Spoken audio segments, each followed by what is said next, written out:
Hi, welcome back to Math 520 and welcome to week 12 of the semester. Believe it or not, this is now the last full week we have of the semester, and it's now our last section that we're going to cover this semester in the class. And this is section 7b of Axler, and we will be covering the spectral theorem.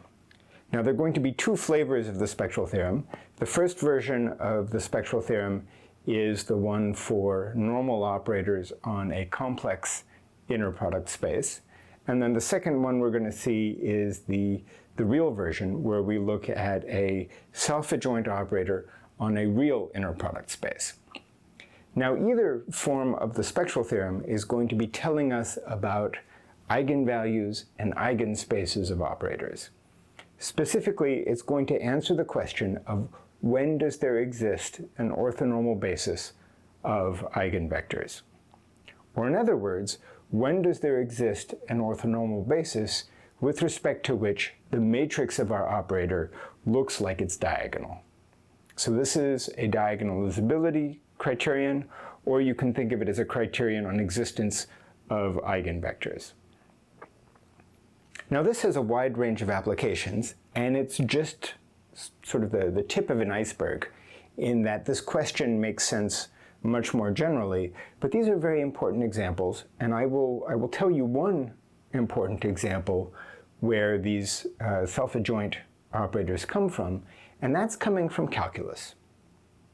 So if you think back to your Cal 4 class, or whatever class it was where you would have seen vector fields and gradients of functions, you may remember this high-dimensional version of the second derivative test.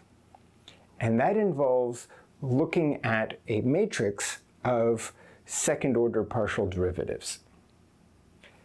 In general, that's going to be an example of a self-adjoint matrix, or of a self-adjoint operator. And so this diagonalizability criterion that we're discussing here is very, very pertinent for understanding functions in high-dimensional spaces. Okay, so that's one example of an application.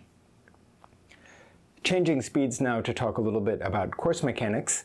As always, we have written homework, and following the last couple of weeks, this one will be due on Thursday. I've posted suggested problems from the section 7b of Axler, and you have your Piazza contributions to make. And then also later on in the week, I will post a final study guide to help you study for the final exam. And as a reminder, the final exam is going to take the same format as our midterm had. There's going to be a first component that is an oral exam, and then it'll be followed by a written exam. And the oral exam will be in teams. On the syllabus, I asked you to find a new partner, but given how smoothly it worked for the midterm, I think you're welcome to keep the same partner if you want, or you're welcome to change. It's up to you. So I will be posting that later on in the week, give you some guidance in your studying, and then next week, so week 13, we will have the week dedicated to review, and then, of course, to the exam period. I hope to see all of you in class on Tuesday, and look forward to seeing you also on Thursday in our Zoom meeting.